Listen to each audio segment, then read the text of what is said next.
Olá, eu sou Luiz Fernando Aguiar e este é o programa Segurança e Cidadania. Hoje nós vamos conversar com o professor Renato Zerbini sobre um tema muito importante, direitos humanos, como pilar para a cidadania. Professor, seja muito bem-vindo ao nosso programa, é uma honra receber o senhor aqui. Obrigado, é uma alegria, uma satisfação estar aqui, Luiz Fernando, no programa que tratará de uma temática que é essencial para a cidadania e para nosso país como um todo. Como é que o senhor começou a trabalhar com direitos humanos? O senhor é formado em Direito e Ciências Políticas? E Relações Internacionais, isso foi um crescimento ao longo da universidade, onde encontrei uma das mentes mais importantes na doutrina e na prática do direito internacional dos direitos humanos, o professor Antônio Augusto Cansado Trindade, que foi o primeiro juiz brasileiro na Corte Interamericana de Direitos Humanos, na OEA, em São José e Costa Rica, que quando assumiu me convidou para que eu fosse trabalhar com ele como seu assessor na corte. Eu aceitei e estive em São José da Costa Rica por 4 anos, trabalhando como oficial de programa para povos indígenas, etnicidade e direitos humanos do Instituto Interamericano de Direitos Humanos, que é o braço acadêmico da corte. E quando meu regresso, fiz o mestrado, desenvolvi o mestrado em Direito Internacional e Relações Internacionais sobre os direitos humanos na América Latina. Depois trabalhei como consultor jurídico para o Cone Sul do Alto Comissariado das Nações Unidas para os Refugiados.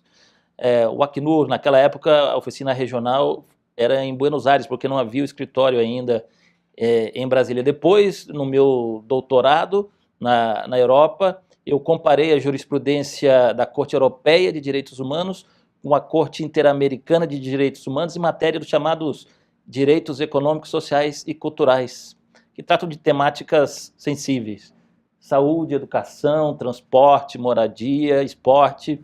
E assim foi. Então hoje esporte, moradia também fazem parte da temática dos direitos humanos. Exatamente. Os direitos humanos são um todo harmônico, coeso e íntegro. As pessoas tendem a achar que os direitos humanos são simplesmente os tradicionalmente chamados civis e políticos.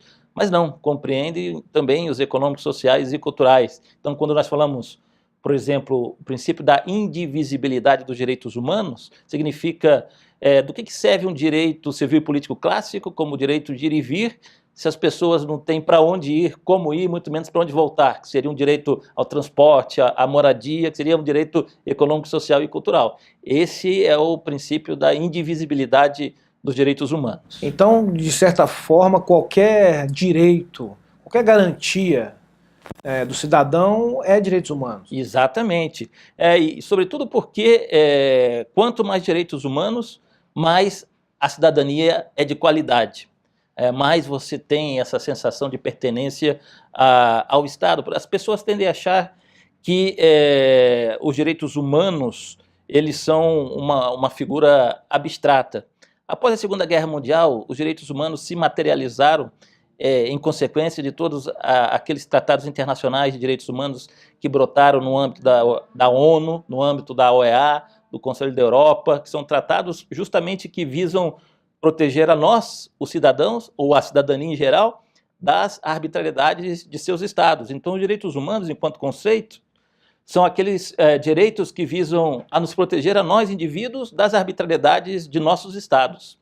Ou seja, são garantias para nos proteger do Leviatã, do Isso, Estado, do Leviatã. do poder absoluto de que o cidadão comum não tem como se defender. Exato, e também aqueles direitos que servem para fazer com que esse cidadão comum possa um dia representar o Estado. Entendi. Uma coisa que a gente tem notado no Brasil é que as pessoas estão meio com raiva dos direitos humanos, né? Como se existisse essa entidade, né? Eles falam assim, os direitos humanos foi lá, os direitos humanos não vai lá. Exatamente. É um arranjo de tratados, de leis, regulamentos. Ao que o senhor atribui esse sentimento da população de repúdio ao que devia ser uma garantia, um anseio? São movimentos históricos. Particularmente eu penso que, em alguma medida, nós até repetimos o que foram os direitos humanos no imediato pós-Segunda Guerra Mundial, onde a sociedade internacional estava dividida em capitalistas, liberais por um lado, e socialistas, comunistas por outro lado. por conta das duas grandes potências econômicas e militares que capitaneavam a sociedade internacional. Então, cada uma delas tratavam de justificar não só os seus discursos internos, mas também seus discursos para com a comunidade internacional com essas ideologias. Então, cada um trazendo para si. Hoje em dia nós experimentamos um pouco essa bipolaridade também, sobretudo nós brasileiros, né? Nós temos aí esse acirramento político em face também da aproximação das eleições, esse embate, eu brinco com os alunos da graduação, esse embate culinário entre coxinhas e mortandelas, né? Cada um dizendo que os direitos humanos são mais de uns do que de outros, e se esquecendo que são de ambos, porque é da espécie humana. Parece que cada grupo se foca numa seara do direito e defende aquilo como a última razão, né? A coisa mais importante. A última rácio. E ninguém consegue conversar, né? Ninguém consegue conversar, que é uma característica interessante, porque serão justamente os direitos humanos que consolidarão as possibilidades para que os distintos grupos voltem a conversar. Inclusive, essa discrepância atualmente só é possível porque os direitos humanos evoluíram e a partir da década de 80, 90 permitiram com que os diferentes grupos pudessem conversar entre si e manifestar as suas opiniões. Entramos quase naquele pico de que a história se repete às vezes, né? Então, nós estamos em um momento de tensão de ideologias e de posicionamentos, mas que certamente os direitos humanos ajudarão a que atravessemos esse momento de maneira pacífica, né? Qual que é o papel da ONU como agente de fomento ou de garantia dos direitos humanos no mundo e até onde eles podem ir dentro de uma nação? Essa pergunta é muito interessante, porque a ONU tem um papel de educação, que seria justamente esse papel de fomento, esse papel de promover as normas, os conceitos e os princípios, porque foi justamente no âmbito das organizações internacionais que, uma vez tendo os direitos humanos divididos em civis e políticos por um lado e econômicos, sociais e culturais por outro lado, dado ao bipartidarismo ideológico entre as grandes potências, as Nações Unidas, através de suas grandes conferências, a primeira Conferência Mundial sobre Direitos Humanos da ONU foi em 1968, em Teherã, no Irã, imagine só, né? E a segunda, tivemos essas duas, em 1993, em Viena, na Áustria. Nessas duas grandes conferências, a ONU consolidou justamente os princípios da indivisibilidade, que foi aquele que nós falamos, os direitos humanos são indivisíveis, da universalidade e complementaridade. O da universalidade diz justamente que os direitos humanos existem por conta da nossa existência, são direitos de espécie, nos pertencem desde o momento em que passamos a existir até o momento em que deixamos de existir. Discussão interessante é quando nós começamos a existir para os direitos humanos. E, por exemplo, na jurisdição da Corte Interamericana de Direitos Humanos, existe um caso que é o caso Villagrán Morales e outros contra Guatemala, em que ali a Corte patenteou o conceito de projeto de vida. Então, a vida começa a existir, sabe quando? Desde essa perspectiva, quando há uma perspectiva de família, porque a família também criará novos seres humanos. Ali já é um projeto de vida.